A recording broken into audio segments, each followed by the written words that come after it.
Hi, I'm Eyal, and we're working on a token. It's called the Local Coin Network token. It's part of the Bancor protocol that we're developing. Tokens can be used as reserves for other tokens, enabling liquidity and price discovery without needing to be listed in an exchange. And the token that we are working on is a token that would be used as a reserve token in other tokens and essentially create a network of all the user-generated tokens that would be created on our platform. One thing I'd like to ask is, when you came up with a new model for your blockchain, and let's say we've got 2 US citizens and 2 non-US citizens from Israel, actually, and other places in terms of jurisdictions. How much of your kind of design was based on just pure, this is how we think the token should be and should be described, and how much of it was trying to make sure that you were fitting into compliance with particularly US and EU regulations about securities versus what constitutes a commodity and a token?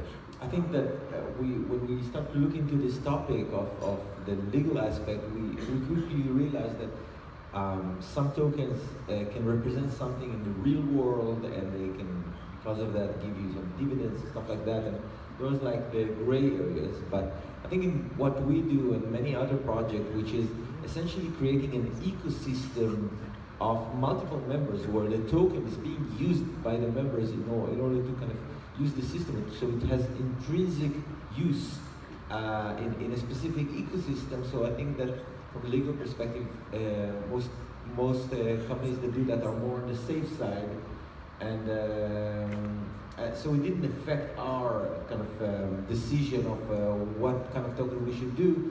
We felt that the Ethereum, Bitcoin token, Mastercoin token model is what works for us, as well as for many other great ecosystems that were built using this technology. Okay, so the next question I have before we go to some questions is, it seems like every year there's a theme of something, right? Like Bitcoin 2.0 was the theme in 2014. It seems like this year for 2017, a lot of tokens are basically out there to talk about interoperability between blockchains. And they all have different solutions, right? How important is that in terms of what's it solving, and what if you're doing that? You're doing that, and you to a certain extent are doing that. I guess I think everybody you are kind of involving a little bit of interoperability of blockchain. So I'll start with you, Yanni, in terms of how you think how important it is, and sort of what's your take on how you're going to do it. So we really look forward to a solution that will allow blockchain to kind of interact with each other in a more structured way, because Bancor protocol is based on the idea that you connect tokens to each other. So enabling tokens to transfer value from one token to another token without needing to be traded in exchange. So right now, this ability is really limited to every specific blockchain with smart contract that we operate on.